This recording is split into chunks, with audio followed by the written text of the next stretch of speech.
ශ්‍රී වික්‍රම රාජසිංහ රජතුමා මැදමහනුවර බෝමුරේදී උඩුපිටිය ආරච්චිගේ නිවසේ සැඟව සිටියදී ඉංග්‍රීසීන්ගේ අත්අඩංගුවට පත් වූයේ සිංහල ඉතිහාසයේ රන් අකුරින් ලියවුණු පරිච්ඡේදයක අවසානයේ සනිටුහන් කරමිනි.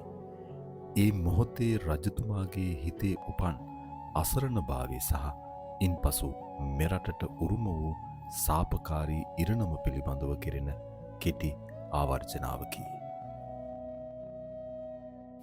ලක්පොළොවේ අන්තිම රජු ලෙස කිරුළ දැරූ ශ්‍රී වික්‍රම රාජසිංහයන් තමන් පනමෙන් රැකගත් සිංහල රාජධානිය අහිමිව ජීවිතයේ බේරාගනු පිණිස මැදමහනුවර දුෂ්කර ගමක කුඩා නිවසක සැඟව සිටි මොහොත කෙතරම් සෝචනීය වන්නට ඇද්ද. රජු අත්අඩංගුවට පත් වූයේ සතුරන්ගේ දක්ෂකමකින් හෝ වීරකමකින් නොවේ, තමන්ගේම ලේනහර පිරි සිංහලයන්ගේ පාවාදීමක ප්‍රතිඵලයක් වශයෙනි. ජනතාව සහ නායකින් රජු කෙරෙහි අප්‍රසාදයට පත්වීම උපයෝගී කරගත් ජෝන් ඩොයිලි සහ ඉංග්‍රීසි උපක්‍රමශීලීන් මහනුවර ආක්‍රමණය කරන්නට සූදානම් උණු බව දැනගත් රජතුමා මේ මැදමහනුවර උඩුපිටිය ආරච්චිගේ නිවසට පලා එනවා. ඒ තමන්ට ඔහු විශ්වාස නිසා. මේ බව දැනගත්ත එක්නැලිගොඩ නිලමේ ඉංග්‍රීසීන්ට ඔත්තු සපයනවා රජතුමා ඉන්නේ මැදමහනුවර බෝමුරේ උඩුපිටිය ආරච්චිගේ නිවස කියලා. ඉංග්‍රීසි හමුදාව 1815 පෙබරවාරි 18 වෙනි දින මේ ස්ථානයට ඇවිල්ලා රජු සහ බිසෝවරුන් අත්අඩංගුවට ගන්නවා. එදායින් අපේ ශ්‍රී ලාංකේය රාජාණ්ඩු පාලනය ක්‍රමය නිමාවට පත් වෙනවා. 1815 මාර්තු 2 වෙනි දින මඟුල් මඩුවේදී මේ රට ඉංග්‍රීසීන් යටත් කර ගැනීමේ ඓතිහාසික ලියවිල්ලට අස්සන් තබනවා. මේ ස්ථානයේ සඳහන් වෙනවා සිංහල භාෂාවෙන් මෙන්ම ඉංග්‍රීසි භාෂාවෙන් මේ ස්මාරකය තුල සනිටුහන් කරලා තියෙනවා. ක්‍රිස්තු වර්ෂ 1815 පෙබරවාරි මාස 18 වෙනි දින ශ්‍රී වික්‍රම රාජසිංහ රජු මෙහිදී අත්අඩංගුවට ගන්නා ලදී කියලා.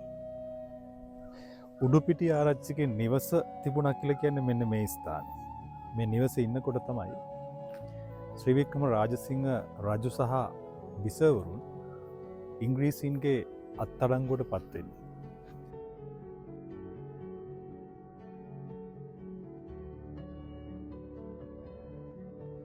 එක්නැලිගොඩ වැන්නන් ඉංග්‍රීසීන්ගේ රූකඩ බවට පත්ව තමන්ගේම රජු සතුරන්ට පාවා දුන් ඒ මොහොතේ රජුට දැනෙන්නට ඇති අසරණභාවය වචනවලට පෙරලිය නොහැකිය.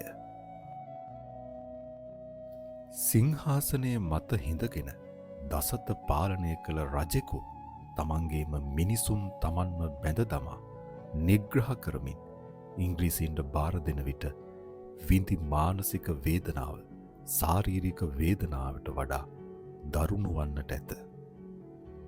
රජු පාවාදීම සහ උඩරට ගිවිසුම මගින් රට පරදේශීන්ට පාවාදීමේ මහා සාපය ඊළඟ වසර 100කට අධික කාලයක් මුළුල්ලේ මේ රට අගාධයකට ඇද දැමුවේය. ඉංග්‍රීසීන් අපේ රට පාලනය කළේ එහි වැසියන් කෙරෙහි අනුකම්පාවෙන් නොවේ. අප සතු වටිනා ස්වාභාවික සම්පත් අලියතුන් රන්රිදී මෙන්ම ශස්ත්‍රික කඳු වනාන්තර කපා දමා කෝපි සහ තේ වගාවන් හරහා රටේ ධනෙ ඔවුන්ගේ මව් රටට ඇදගෙන ගියේය. ස්වම්පෝසිත කුසිකාර්මික රටාවක් තිබූ ලංකාව බදුබරින් මිරිකුණු අසරණ ගැමියන්ගෙන් පිරුණු දේශයක් බවට පත් කරන ලදී.